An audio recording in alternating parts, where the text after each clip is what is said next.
Je suis ravi de t'accueillir ici. J'ai passé un très très bon moment avec ton livre. On va en parler. Merci beaucoup d'être avec nous ce soir pour parler de L'Instinct. C'est un thriller. On ne naît pas ogre, on le devient. Tu as l'air si gentil pourtant, comme on me le dit souvent. J'adore cette Oui. couverture, nous dit Anita.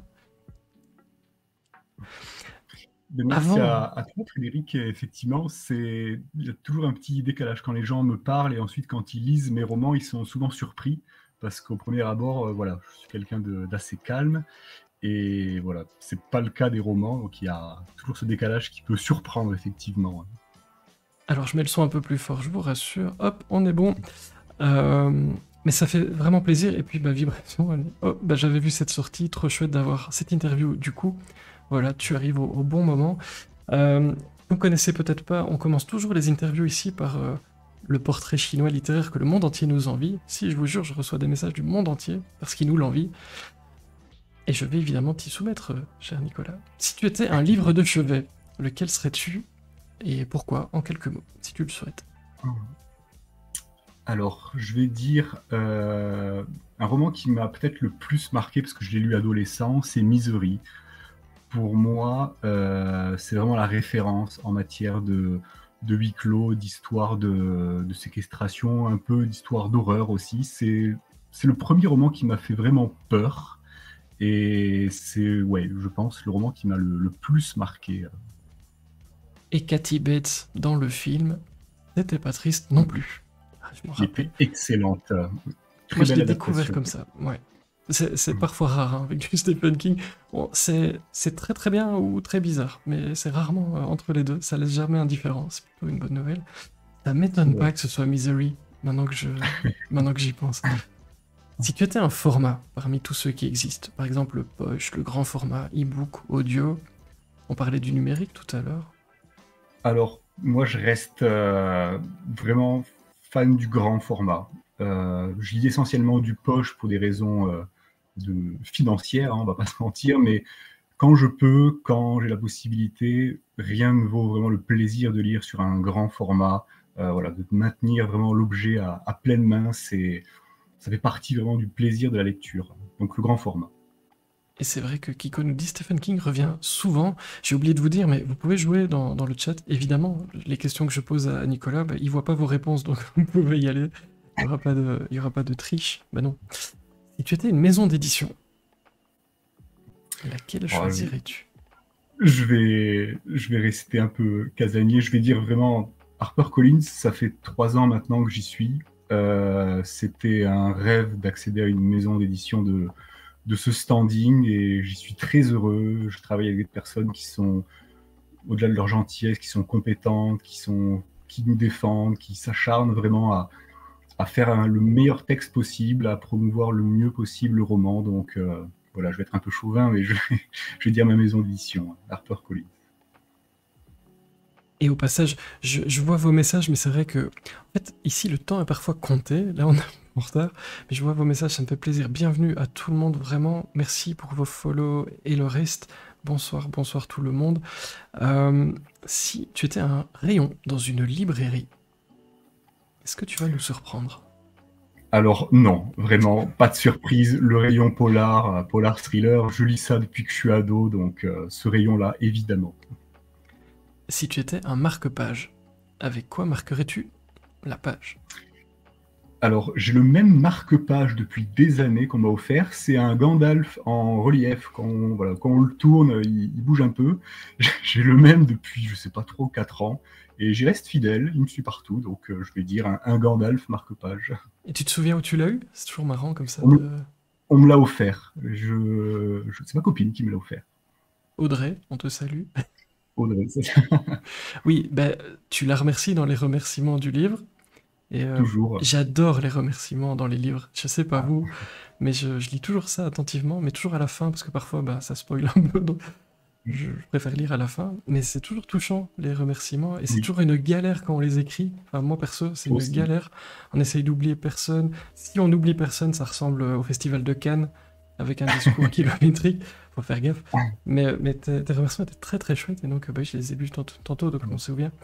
Si tu étais un personnage, parmi tout ce qui Ça peut être un personnage existant ou qui n'existe pas. Je vais dire Batman. Voilà, je suis fan depuis que je suis enfant. C'est même quelque chose qui m'inspire encore aujourd'hui quand j'écris cet univers-là. Donc, c'est mon héros préféré. On va dire Batman. Ça m'étonne pas non plus. Si tu étais un temps de conjugaison. Ah, le passé simple. J'ai écrit mes premiers romans sont au présent, mais je trouve qu'il y a une latitude. On peut, c'est plus, enfin, je préfère en tout cas raconter des histoires qui se passent au passé. C'est plus adapté, je pense, pour raconter une histoire. Voilà, c'est que mon point de vue, mais du coup, le passé, le passé simple, imparfait, ce qu'on utilise assez régulièrement pour écrire des histoires.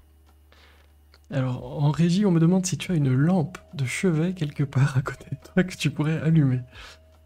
Je te jure, Alors, au niveau technique, ils sont fous, les gens ici. je peux essayer une autre lumière hop, Ça en va 10 être une... secondes. Est-ce que ça va être une lumière angoissante? Hop. Ah, ça pourrait, hein. Est-ce que cette couverture, parce que vous la voyez juste en dessous, mais est-ce que ça vous donne envie? En tout cas, excellent livre. Il y a plein de choses à l'intérieur. Je me suis beaucoup amusé. Hop. Peut-être que tu vas nous faire Et une... non, je vais pas avoir mieux. Mais ça va Désolé. beaucoup mieux, mais moi ça me plaît. Il n'y a pas de souci. Si tu étais, par exemple, la bande-son de l'Instinct, tu mettrais quoi? Il y a beaucoup de musique, on va en parler à mon avis dans ce livre. Tu mettrais quoi comme musique, une bande-son? Alors, je vais dire le morceau qui revient régulièrement dans les flashbacks, on en parlera après. Il y a un morceau de Creedence, voilà, du groupe de rock, qui apporte un petit côté décalé à une scène qui est assez récurrente dans le roman. Après, sinon, je vais revenir un peu à Batman. J'ai pas mal écouté la bande-son de The Batman, justement, le thème. J'ai écrit pas en musique, mais j'aime bien repenser à ce que j'ai écrit en écoutant de la musique. Et c'est, voilà, pour en citer deux morceaux qui m'ont accompagné pendant l'écriture de l'Instinct. Et on verra, parce que c'est vrai que c'est très présent, la musique. Il y a moyen de faire une playlist incroyable, vraiment. Oui. Kiko nous dit que c'est un peu moins sombre au niveau lumière, donc c'est cool, il est heureux. Salut Gérald, bienvenue. Et Gérald qui me dit la couverture est magnifique, je vais venir à la rencontre de Nicolas ce week-end à Libourne. Bah oui, c'est l'occasion, super. on fait un petit agenda au passage, tu seras c'est ce week-end. J'ai un doute si c'est samedi, dimanche ou les deux, dis-nous. Les deux, C'est samedi les et deux. dimanche. Oui. Ok, tu es là les 2 jours, hein. C'est surtout ça. Et les 2 jours, Ok. oui.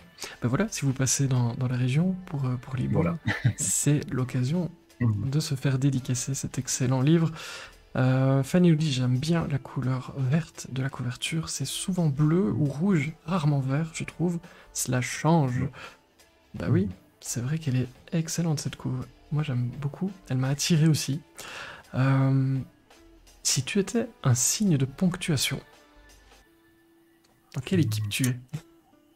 Alors, je vais dire, pour entretenir le suspense, je vais dire les points de suspension, parce que ça peut, voilà, laisser quelque chose en suspens, par définition. Donc, voilà, ça suggère du mystère, du suspense, une attente. Donc, je vais dire les points de suspension. Et se poser et lire devant, l'enclave était dans ces tons-là aussi, non. Je me souviens C'est vrai. plus de la couve, mais je crois que oui. Alors là, je vous C'était le mets de tête. très vert aussi, une forêt un petit peu angoissante. C'est vrai, le vert est revenu avec l'instinct. Et est-ce que tu as ton mot à dire là-dessus? C'est un choix de ta part. Ça, on demande souvent, hein, quand les lecteurs demandent souvent si l'auteur choisit ses couvertures. Ça s'est passé comment pour celle-là? Alors, pour l'instinct, on m'en a proposé 3.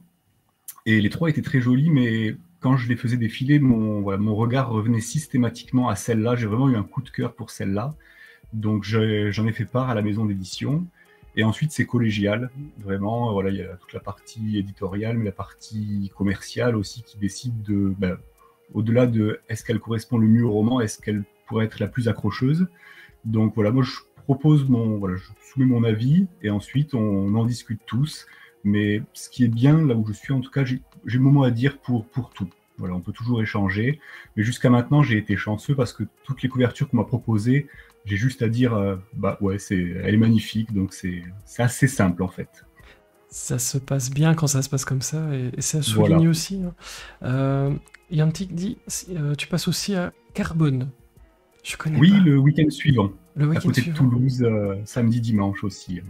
Mais tu n'arrêtes jamais, hein. La vie sur les routes pour la sortie de Bah, ce livre. le roman est sorti il n'y a pas longtemps, donc effectivement, les dates s'enchaînent, donc c'est chouette. On a l'occasion de voir beaucoup de monde, de rencontrer beaucoup de monde.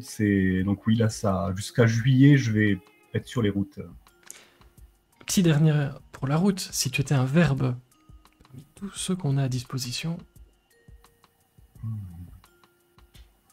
Ah, question difficile, là. Un verbe.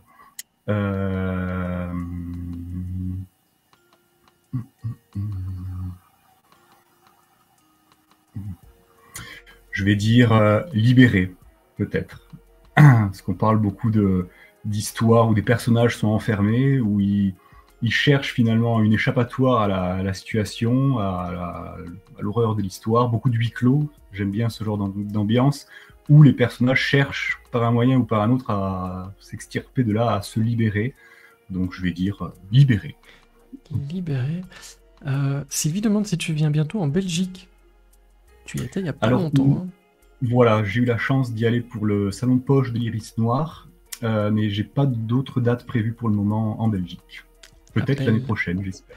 Appel est lancé à nos amis belges qui font des salons. Merci beaucoup pour vos follow à se poser et lire, ça fait plaisir. Et Materiniara, si je massacre vos pseudos, vous pouvez vous plaindre dans le chat directement, on prend en compte toutes les remarques. En fait, je vais vous avouer un truc, je suis sur un petit écran parce que j'avais un petit souci avec le mien, donc c'est écrit tout petit, et donc je galère avec vos pseudos aujourd'hui, donc c'est pas que je suis complètement fou. Désolé si je les écorche, hein, vous me connaissez. Yantic a choisi le verbe piquer, et j'espère qu'on va piquer votre curiosité, très chers auditeurs. Ce soir, en tout cas, moi, ça a marché. On va parler de ce livre et je te propose une première question qui va te renverser par son incroyable originalité. Est-ce que tu peux nous dire de quoi parle ce roman, L'Instinct? Que tu peux nous en dire en tout cas. Oui, bien sûr. Alors L'Instinct, c'est mon 5e roman. C'est un thriller, suspense, horreur. C'est un slasher finalement qui se passe dans les Pyrénées, au pied du pic du Canigou. Une histoire qui se passe sur un week-end, le week-end de la Toussaint, le week-end d'Halloween pour les générations, pour nos générations. Et en fait, on va suivre un groupe de personnages qui va aller passer le week-end dans ces chalets, sur une clairière, près d'un petit village, donc dominé et encerclé par les montagnes. Et cette clairière surplombe un zoo. Et ce zoo, nul n'est censé l'ignorer, il y a eu un drame 2 ans auparavant de l'histoire. Un homme s'est suicidé soudainement en se jetant dans la fosse aux ours. Et évidemment, voilà, rien va se passer comme prévu. Les événements étranges vont survenir au fur et à mesure de la journée du samedi, jusqu'à ce qu'un des personnages disparaisse. Et ensuite, voilà, l'horreur va monter un peu crescendo au fur et à mesure du week-end. Et le roman est coupé par des flashbacks qui se passe 2 ans plus tôt, à l'époque où cet homme s'est suicidé dans la fosse aux ours. Et dans ces flashbacks, donc qui jalonnent un petit peu le roman, on va suivre un groupe de personnages qui va s'arrêter sur une aire d'autoroute et qui vont tomber sur un homme recouvert de sang. Et cette histoire-là va évoluer au fur et à mesure du roman avec l'histoire qui se passe 2 ans plus tard. Et une chose que j'ai pas précisée dans l'histoire, où les personnages arrivent au chalet, c'est que le matin du week-end, un individu dangereux s'est échappé lors d'un transfert et va venir rôder un peu autour de cette clairière et va terroriser les résidents du week-end. Voilà. Et là, on a plein d'ingrédients pour passer un très très bon moment. Je bois un coup à ta santé, Fanny. Merci beaucoup pour le chin-chin. C'est des points de chaîne. Donc Nicolas, si tu as quelque chose à boire, tu n'hésites pas, tu peux. Mais sinon, je bois en ton honneur. J'ai rien sous la main, mais à la tienne. Merci beaucoup. C'est très sympa, le week-end, effectivement. Et j'en profite pour vous remercier. On approche des 500 followers, je vois, grâce à vous. Donc merci beaucoup, ça fait plaisir. Je ne sais pas quoi dire de plus. Ah si, j'ai une question pour Nicolas. C'est ça, en fait, que je fais le mieux. Tu en as parlé, et une première scène, un premier chapitre, qu'on n'oublie pas. C'est toujours une manière de faire connaissance. Et je le disais, moi j'ai fait connaissance avec ta plume à ce moment-là. il n'y a pas de chichi, il n'y a pas de préambule. Tu avais envie de nous mettre une claque tout de suite avec C'est ça. cet homme qui se jette dans l'enclos des ours. C'est un procédé que t'aimes bien. Tu voulais marquer les esprits tout de suite pour qu'on sache clairement dans quoi on était. Parce que je m'y attendais pas. Je me disais, non, il va pas faire ça. Et ça va très vite et ça impacte très très fort. Ouais. Je me disais, comment t'es venu cette idée-là? Parce que ça commence comme ça. Donc on ne vous gâche rien en le disant. C'est les 3 premières pages. C'est. On l'oublie pas, ce début. En général, on dit, j'ai pas envie d'oublier la fin. Mais là, clairement, le début, on l'oublie pas non plus.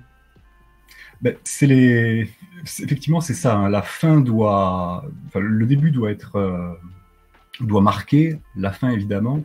Et moi, je vois ça, le prologue. J'essaie de faire ça un peu à chaque fois, et particulièrement dans celui-là. C'est un peu comme une baffe finalement. On ouvre le bouquin, hop, on se prend une baffe, et ensuite on est embarqué dans l'histoire.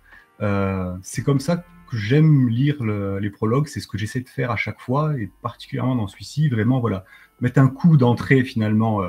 Au visage du lecteur, ensuite retomber un petit peu en pression, et là, remonter petit à petit le suspense, mais vraiment marquer tout de suite pour qu'on soit embarqué, qu'on annonce la couleur, et heurter dès le prologue. C'est quelque chose que j'aime bien lire et que j'essaie de faire dans mes romans. Et tu avais peur d'enchaîner avec autre chose? Parce que quand on a un démarrage comme ça, toi, clairement, c'est pas dans l'équipe, on s'apprivoise.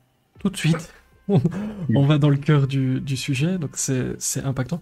Est-ce que tu avais une crainte enfin, de commencer l'histoire après ça? Parce il faut être au niveau, évidemment, et ça marche très très bien. Je vous divulgage rien non plus en disant ça, mais je me suis dit en construisant, est-ce que t'as eu peur à un moment de dire, ok, avec une scène de démarrage aussi forte, je fais comment derrière pour tenir les personnes qui vont me lire? Bon, quand j'ai débuté l'écriture du roman, j'avais quand même une bonne base pardon, de départ.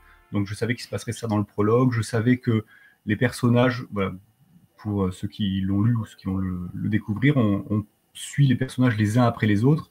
Donc je savais qui allait investir quel chalet. Je savais un peu l'ordre que j'allais mettre en place, les premiers, voilà, les premiers événements bizarres qui allaient survenir. Donc non, tout était assez clair au début, et la fin, évidemment, quand je démarre un roman, j'ai ma fin en tête. Parfois, ça peut être un peu flou au milieu. Je sais qu'il faut qu'à peu près à la moitié du roman, il se passera ça. À 2/3 du roman, hop, il y aura ce retournement-là de situation. Mais le début était assez clair. Mais voilà, démarrer fort d'entrée. Un thriller, c'est un peu comme un télésiège finalement. On se fait embarquer tout de suite, et on se fait porter, en essayant de maintenir une pression permanente, si possible à la faire augmenter au fur et à mesure. Donc voilà, la bonne base du roman était assez claire. Donc non, avant de démarrer l'écriture, je peux me projeter assez loin dans le roman pour être assez serein à ce niveau-là. On parle de remontée mécanique, alors on va aller faire un tour du côté des Pyrénées, moi je te propose. Les lieux sont vraiment importants dans ton livre. Il y a ces différents chalets, ce zoo, tu en parlais un petit peu. Ça met une ambiance un peu particulière, hein, tout de suite. Moi j'étais en train de me dire, j'ai envie d'aller en vacances là-bas, ça a l'air vraiment chouette. Bon après, il se passe 2-3 petits trucs moches, mais on se dit, le lieu a l'air dingue. Tu as travaillé comment? Moi, j'ai cru comprendre que ça venait aussi de tes souvenirs. Alors, est-ce que ça remonte très loin ou pas? Je sais pas, mais tu dis dans tes remerciements, par exemple, que vous alliez dans quelque chose où dans le chalet, on entendait des animaux. Je sais pas, c'est C'est venu ça. de tout ça, en fait, cette importance des Et lieux dans ce livre? effectivement, j'ai besoin, quand j'écris une histoire, de connaître le lieu, soit voilà, de pouvoir aller le repérer. Et il se trouve que ce village-là, alors j'ai changé le nom dans le roman parce que j'ai modifié la géographie, et dès que je touche un peu à la géographie, je préfère changer carrément le nom, sinon, voilà, par respect pour le village en question. Donc, dans le roman, le village s'appelle Saint-Martin-du-Canigou, mais il est inspiré de celui de Casteil, J'ai été qui voir est, si ça existait. C'était un nom voilà. tellement parfait. Mais oui, oui, oui. Alors, il y a Eh une oui. abbaye qui s'appelle Saint-Martin-du-Canigou, mais le village, voilà, est inspiré de celui de Casteil. Et effectivement, j'y allais régulièrement adolescent. Et à chaque fois que je démarre une nouvelle histoire, enfin que je réfléchis à une nouvelle histoire, je pars du lieu. C'est vraiment la base, en fait. Ça va être le socle, finalement, de départ. Et ensuite seulement, je vais réfléchir à l'intrigue, à qu'est-ce que je veux faire ressentir au lecteur à la fin du roman, quel twist pourrait être intéressant. Ensuite seulement arrivent les personnages, mais vraiment le lieu, c'est le point de départ. Et après avoir fait deux romans à Toulouse, là où j'ai grandi en Aveyron, je réfléchissais à un autre lieu, un lieu qu'on a peu l'habitude de voir. Alors bon, les Pyrénées, on a l'habitude de le voir chez pas mal d'auteurs du Sud-Ouest, mais le zoo, je me suis dit, tiens, ça pourrait être intéressant. Et là, ça fait tilt tout de suite dans ma tête. J'ai repensé à ce zoo près de Casteil, là où j'allais quand j'étais ado. Je suis retourné, du coup, un peu avant d'écrire le roman pour repérer. Ça avait pas mal changé, mais il y avait quand même son charme. D'ailleurs, j'invite tout le monde à aller là-bas. C'est très sympa. Hein. Il se passe pas des choses horribles. Mais voilà, j'ai besoin de connaître le lieu, de m'en imprégner, parce que c'est vraiment la base, mon socle de tous mes romans. Parce que ce que j'essaie de faire avant tout, sont des romans à ambiance, j'insiste vraiment là-dessus, une atmosphère, pour ceux qui aiment frissonner, se faire un peu peur, quelque chose d'assez étouffant, asphyxiant. Et ça, ça passe par un lieu, pour moi en tout cas.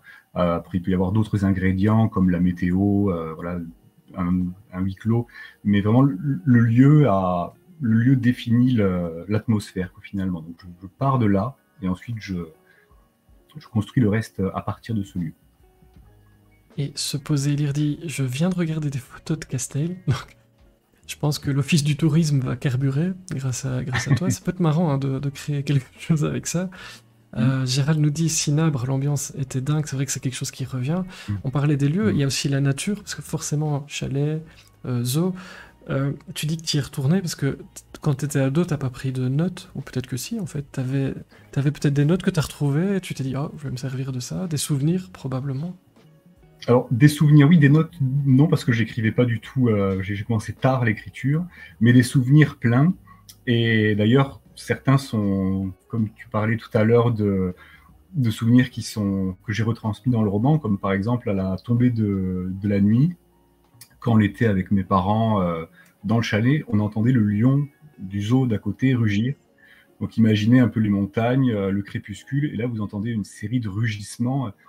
Et quand j'ai eu l'idée de faire le roman qui se passerait dans les Pyrénées, j'ai repensé à tout ça justement, à tout ce que je pouvais y mettre, et sans rien inventer finalement. J'avais déjà des souvenirs, c'était juste génial, j'avais juste à retranscrire ces souvenirs-là. Et après il a fallu quand même aller sur place, repérer, parce que des choses avaient un petit peu changé. Mais oui, voilà, ça m'a rappelé de beaux souvenirs et que j'ai essayé de retranscrire dans le roman. Et le livre n'est pas sorti il y a très longtemps, mais tu as des retours des gens qui habitent dans ce coin-là, déjà, ou pas encore? Pas encore. Les plus près que j'ai eu, c'est Perpignan, mais de cette région, enfin voilà, de ce village-là précisément, pas encore. J'espère en avoir, ça serait intéressant. Et Kiko vous met le lien du parc animalier dans le chat, mais moi je visualise une séance de dédicace à côté ou dans le zoo, ça peut être énorme. Ah, ça pourrait, oui. Ça peut être énorme. Fais-le, je t'en prie, ce serait tellement drôle. Pour la petite anecdote, c'est que le zoo là-bas est beaucoup plus petit que ce qui est décrit dans le roman. Quand j'ai commencé à écrire le roman, j'étais parti sur un petit zoo. Et il se trouve que l'année dernière, à peu près à la même période, je suis allé en famille au zoo de Beauval, où j'ai eu plein d'idées en fait, en me promenant là. Et depuis, j'ai fait pas mal d'ajustements, de modifications, et mon zoo a triplé de volume finalement. Donc c'est pour ça aussi que je voulais changer le nom, parce que voilà, comme j'étais pas fidèle un peu à la réalité de ce village et de ce zoo, avec toutes ces idées qui me sont arrivées après être allé au zoo de Beauval, je me suis lâché, quoi, vraiment, avec les serres, avec vraiment faire un zoo aux dimensions que je voulais. C'est ça qui est chouette quand on écrit aussi, de pouvoir imaginer et inventer les lieux qu'on peut. Et ça passionne évidemment les gens qui nous écoutent. Hein. On prend une base qui existe, mais on en fait un peu ce qu'on veut. Et Kiko vient de découvrir, oui, c'est juste à côté du Canigou, en fait. Oui. C'est ça. Mais oui. Et moi, j'étais voir en lisant, je m'amusais comme un fou, j'allais voir, mais c'était improbable ce nom de village, de ville. Je voulais aller voir si ça existait. Je suis tombé sur. Toujours marrant comme ça quand on lit. Qui dit zoo dit animaux. Alors on va pas vous en dire beaucoup, mais forcément ça met une ambiance. Il y a beaucoup pour l'instant des logements comme ça, les zoos adorent faire ça pour l'instant, créer des logements insolites, etc. Ça calme ton livre, j'ai envie de dire. C'est quelque chose d'amusant d'utiliser les animaux, je crois que c'est important pour toi aussi. Ce sont des personnages, tu disais que ça arrive fort tard dans ta réflexion, mais je pense que c'est quand même important. Et je pense que tu t'es documenté. Ça se passe comment quand on met des animaux en scène ? Alors effectivement, au départ, le zoo devait juste servir de décor à, voilà, à ce slasher, et puis au fur et à mesure de l'écriture, ils ont pris de plus en plus d'importance. Et je dirais que c'était le roman le plus dur à écrire en ce sens-là. C'est que jusqu'à présent, j'inventais presque tout finalement, ou alors tout était inspiré de mon milieu, à savoir le milieu hospitalier, mais que ce soit dans l'enclave, dans Synab, j'ai inventé les lieux, je me faisais plaisir. Or là, dans un zoo, ben, je ne pouvais pas écrire n'importe quoi. Il y a des règles précises, avec un personnel précis, des règles très strictes. Et du coup, j'ai dû me documenter. Et jusqu'à présent, la grosse partie documentation, c'était vraiment tout ce qui était procédure judiciaire, enquête, police ou gendarmerie. Or là, ben, j'ai dû contacter des vétérinaires, j'ai dû contacter des soigneuses qui ont été tous adorables, que je remercie d'ailleurs à la fin du roman. Et du coup, la partie documentation a vraiment été longue. Et c'est en discutant avec ces professionnels-là que ben, les animaux qu'on rencontre dans le roman, surtout à la fin, prennent de plus en plus d'importance. Mais voilà, au départ, c'était pas prévu, et c'est au fur et à mesure de l'écriture que les idées sont venues, à travers les échanges, que voilà, je me suis dit, tiens, on pourrait plus développer cet aspect-là et pas en faire qu'un décor, un simple décor, quoi, finalement. T'avais envie d'une bulle d'oxygène, et puis il y a les habitants du coin qui se sont joints à la fête. C'est plutôt chouette. Il y a dans ce livre aussi beaucoup de références au film. Moi j'ai adoré parce que ça me fait rire beaucoup. Il y a des choses incroyables. Je vais pas vous gâcher le plaisir, clairement, c'est pas mon but ici. Mais il y a des répliques, des phrases, des petits taquets comme ça qui sont super marrants. Et notamment le côté avec des codes de l'horreur, finalement, c'est quelque chose que tu aimes. Tu parlais de Misery, alors on est un peu entre les deux, mais les codes de l'horreur du slasher. Donc, slasher, pour les gens qui connaissent pas, tu peux peut-être nous dire un mot sur ce que c'est? Oui, alors un slasher, c'est bon, c'est surtout inspiré du cinéma américain, mais en gros, ça va être un groupe de personnages qui va se retrouver dans un endroit isolé et qui vont disparaître, qui vont se faire tuer, souvent par une arme blanche, parfois par un tueur masqué, voilà, qui vont disparaître les uns après les autres. Et en me enfin, finalement, il y a des codes très précis dans ce genre-là. Et voilà, je me suis beaucoup renseigné. J'ai pris tous les codes de ce genre-là, voilà, à savoir les différents personnages, le tueur en liberté qui rôde et qui s'est évadé, évidemment. Donc j'ai pris vraiment tous les ingrédients pour en faire absolument n'importe quoi. Et c'est ça qui a été rigolo finalement dans ce roman, c'est que voilà, je suis parti d'une base vraiment standard pour ensuite vraiment m'amuser avec. Donc oui, je me suis beaucoup amusé à l'écrire ce roman. Et c'est une touche d'humour, et je me disais en lisant, à tout moment ça pourrait devenir une parodie, et ça tombe pas là-dedans. Donc c'est parfois un jeu d'équilibriste. Enfin, moi je salue ça parce que c'est l'humour dans ce genre de livre, c'est pas évident, parce qu'on tombe vite dans du scary movie, en vrai, avec beaucoup de d'humour, mais de la dérision, et donc ça devient ridicule. Là, pas du tout. On reste dans l'ambiance bien noire, mais en même temps, on a tous, à mon avis, des images en tête de certains films, mais il y a personne qui monte à l'étage. Ça, non, c'est refusé. Mais c'est vrai que vous êtes toujours quelqu'un poursuivi qui va monter. On sait pas pourquoi. C'est le pire truc à Ou se faire. Si un séparer. jour, si quelqu'un vous poursuit un jour avec une hache, par pitié, n'allez pas à l'étage, s'il vous plaît. Non. Retenez ça de ce live, c'est important pour votre survie. Euh, dans le côté humour, il y a aussi, alors, j'ai l'impression que c'est un peu toi qui rejaillit là-dedans, mais un petit côté moqueur, parce que dans les personnages qui vont habiter dans ces chalets pendant l'histoire, bah, il y a un personnage auteur. Et ça, évidemment, ça te donne l'occasion de mettre des petits coups de griffe par-ci par-là. J'ai envie de te demander, ça défoule, parce que comment t'as voulu te servir de ce personnage d'auteur? Parce qu'il est évidemment très amusant. Et à mon avis, il devait être très amusant à imaginer, à utiliser. Mais complètement, c'est tout à fait ça, ça défoule, et c'est marrant, hein, très clairement. Et c'est un bon moyen finalement de véhiculer ce qu'on peut ressentir quand on écrit, les galères qu'on a pu connaître quand on débute, voilà, les inquiétudes qu'on peut avoir, tout ce qui peut se passer dans la tête d'un auteur, ben, à travers un personnage dans une fiction, ben voilà, on peut exprimer un peu finalement un peu de nous, quoi. Et je pense que même dans tous les personnages, il y a toujours une part de l'auteur, inconsciemment ou consciemment, je sais pas.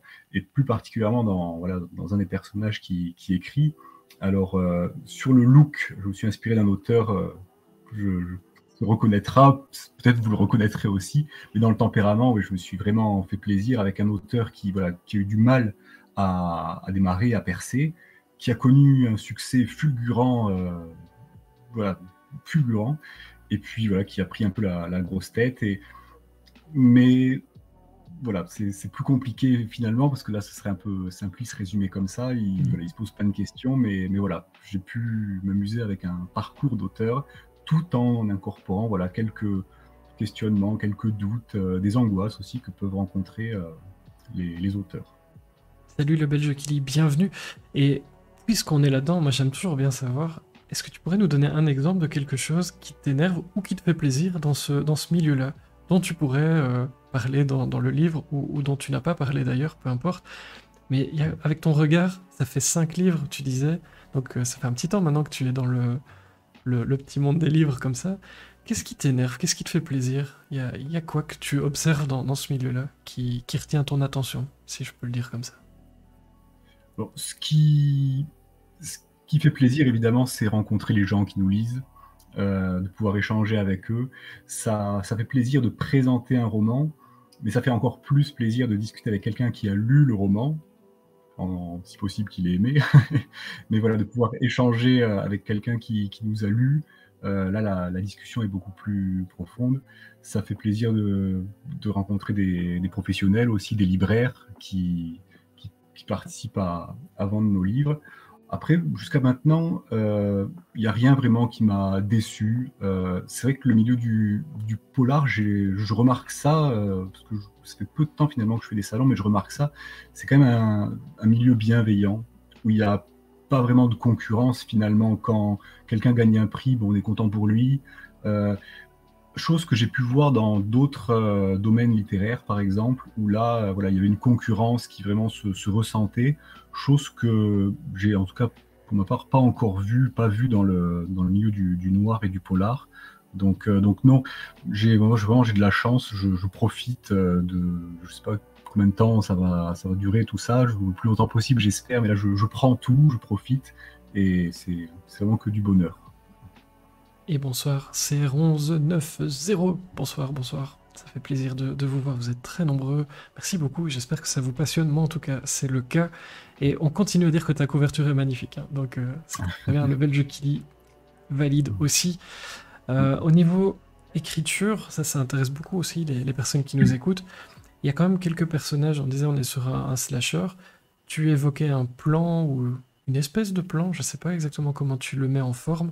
Si tu veux nous expliquer, tu peux, il n'y a pas d'obligation. Mais au niveau des personnages, comment est-ce que ça se passe? Parce que il faut mettre tout ça entre les vraies pistes, les fausses pistes, les qui est où, à quel moment. Je sais que moi, par exemple, dans un huis clos, j'avais dessiné la scène, donc j'ai eu un espèce de dessin immonde avec où se trouvaient les gens et je l'ai déplacé au fur et à mesure. C'est très amusant. Toi, tu travailles comment? Parce que ce lieu, avec cette clairière, avec ces petits chalets et ce zoo pas très loin, il faut animer tout ça, faut pas faire d'erreur, surtout quand on reste comme ça à un endroit. Tu travailles comment cette partie-là pour t'y retrouver et ne pas Mais commettre d'erreur? un peu comme toi finalement, surtout quand on fait des huis clos, on ne peut pas se tromper, le lieu a tellement d'importance que ça passe par des, pardon, par des dessins, par des croquis. Donc j'ai dessiné mon zoo, j'ai fait plusieurs versions jusqu'à ce qu'il me plaise vraiment. J'ai dessiné ma clairière, j'ai dessiné tous les chemins, et voilà, pour être le plus précis possible. Parfois même trop, parce que après ça, c'est dans le travail éditorial où voilà, mon éditrice m'a dit bon, non mais là, qu'ils prennent le chemin, qu'ils tournent à gauche puis à droite, qu'ils fassent le tour de, c'est trop, le lecteur, tu vas le perdre. Mais parce que moi, sur mon croquis, sur mon dessin, ben, je suivais un peu comme toi, en temps réel, le personnage qui se déplaçait. Et c'est indispensable, en fait. On s'en rend vite compte. Voilà, si on veut pas qu'un personnage, on l'ait oublié à un endroit, on est obligé de les faire comme des pions, suivre un peu en temps réel dans ce lieu. Donc ça passe par beaucoup de carnets, beaucoup de crayons à papier, et on dessine et on fait évoluer nos personnages là-dedans, avec des fiches personnages aussi. Ça, on s'en rend vite compte quand on écrit que c'est indispensable pour pas perdre de détails sur soit le physique ou la personnalité. Et ensuite, après, dans ce genre de huis clos, de slasher, c'est un jeu sur voilà, quel personnage pense que ça peut être le tueur, lui va penser ça, ce personnage suspecte lui ou lui, et on essaie de se mettre dans la tête de tous les personnages, voir ce qu'ils pensent, leurs déductions, et on tourne comme ça. Donc ça fait beaucoup de notes, j'ai un carnet pour chaque roman. En général, à la fin du roman, il est presque plein. Donc voilà, beaucoup de notes, beaucoup de dessins aussi. Tu les gardes précieusement, tous ces carnets, toute cette documentation aussi que tu as emmagasinée? Je les ai, oui, tous gardés, oui, oui, oui. Fais Et après, attention, c'est dur quand on déménage.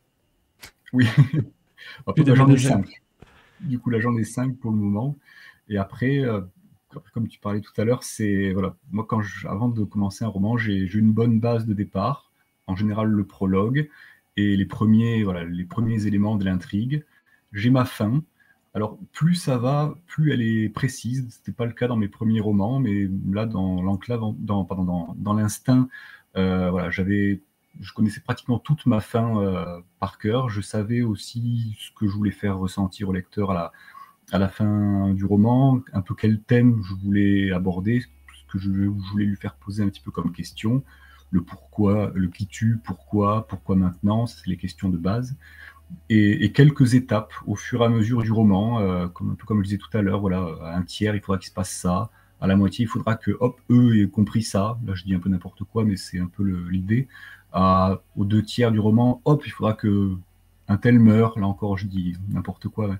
Mais voilà, des étapes clés comme ça, mais par exemple, entre 2 étapes, parfois je ne sais pas du tout ce qui va se passer, ça fait partie un peu de ce qui est excitant, un peu stressant, mais excitant aussi finalement quand on écrit de pas tout savoir. Je sais qu'il y a des auteurs qui ont préécrit leur roman, hein. Ils ont un plan très précis. Moi, c'est pas le cas. J'ai voilà des étapes clés, le début, la fin, et j'aime bien vadrouiller un peu à vue, sans perdre l'objectif de vue de la prochaine étape. Il t'a fallu combien de temps pour écrire et imaginer ce livre? Il a fallu, là, je l'écris il est un peu plus court que les autres, il a fallu un peu moins d'1 an. Entre la phase de recherche et d'écriture. Ensuite, il y a toute la partie éditoriale qui, elle, a pris entre 3-4 mois à peu près. Mais voilà, la partie vraiment personnelle de recherche et d'écriture, 10 mois à peu près pour celui-ci. Et c'est comme en cuisine, hein. Moi, je vous le dis souvent, mais on, te- on fait à manger pendant 4 heures et c'est mangé en 15 minutes. Et là, ça te fait quoi de savoir que je l'ai lu en 2 jours, alors que t'as mis 1 an à le faire? Ça te fait plaisir, j'espère. Oui, ça me fait plaisir parce que voilà, que tu as accroché, que tu as passé un bon moment. Après, voilà, je lis beaucoup aussi, donc je sais ce que c'est de lire même sur une journée parfois un roman qu'on a mis parfois plusieurs années à écrire. Donc c'est le jeu.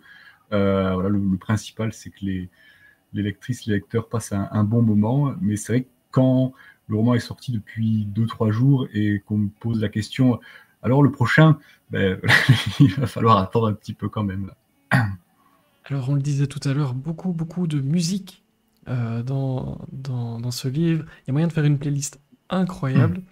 Là, il y a 2 écoles, hein. Il y a des gens qui adorent, il y a des gens qui aiment moins. Parce que, en fait, quand on parle d'un morceau, moi, parfois, j'ai envie de l'écouter. Du coup, ça me sort du livre. Mais pour y revenir après.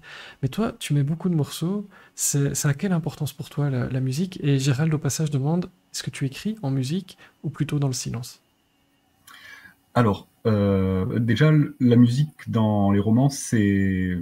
Voilà, j'essaie de faire des choses très cinématographiques, finalement, très visuelles.